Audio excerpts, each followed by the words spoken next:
If you have never made rice before, the best way to do it is to boil rice because it's very similar to making pasta. Just get a large pot of water, boil it, add some salt, add a cup of raw rice to it, and keep it boiling. I like to put it on medium heat on a cheap apartment stove so it doesn't boil over. Watch it, and after 15 minutes, it's done. It actually cooks up faster than steamed rice, which is pretty cool. Strain it just like you would pasta. I mean, this is pretty much exactly the same method as making pasta. And give it a little shaky shake in your strainer. Get any excess water off of it so it's not soggy. Put it back in the pot, put a lid on it, and you will fool everyone into thinking you steamed rice. Ta-da! The other method, if you're a little more adventurous, is to steam rice. And we're starting with the same cheap, long grain white rice, some table salt, and 1.5 cups of water. So many rice recipes will say 2 cups of water to 1 cup of rice. I find that that ratio is usually wrong and it produces very soggy rice. I find that a 1.5 cup of water to 1 cup of rice ratio works a lot better. If you soak your rice, it's different, but I don't soak my rice. I don't bother with that. And there's oil.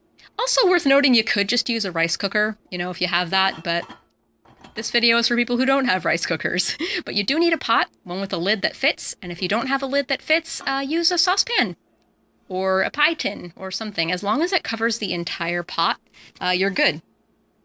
So put your stove on high and add a cup of rice and 1 cup of the water only.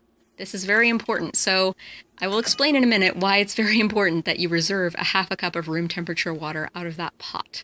So give it a little stir just to make sure all the kernels are submerged, and add some salt.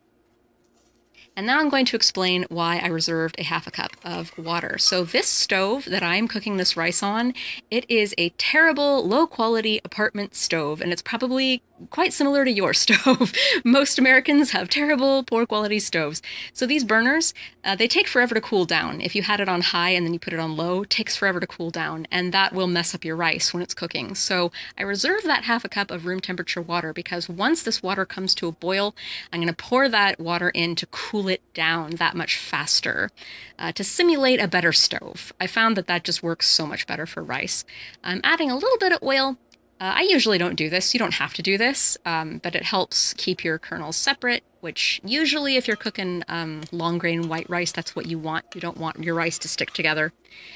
And it can also help prevent it from sticking to the pot, but it's totally not necessary.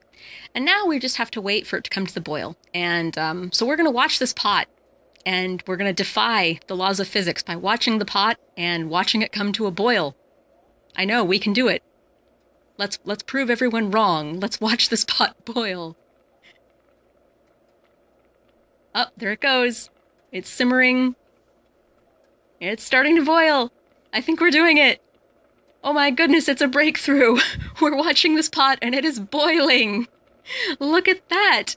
Okay, so once it is boiling, you're going to add that reserved 1/2 cup of water, give it a quick stir to incorporate the cold water into the hot water, turn it down. 1 works pretty well on my stove, but your stove might be different.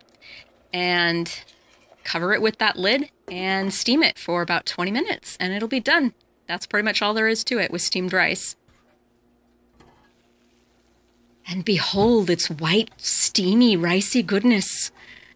Fluff it with a spoon and use it in all sorts of things. Fried rice, or just eat it plain, or put butter on it, or put some stir-fried veggies over it, or if it sticks too much to the bottom of your pot, you can make congee or rice pudding with the leftovers.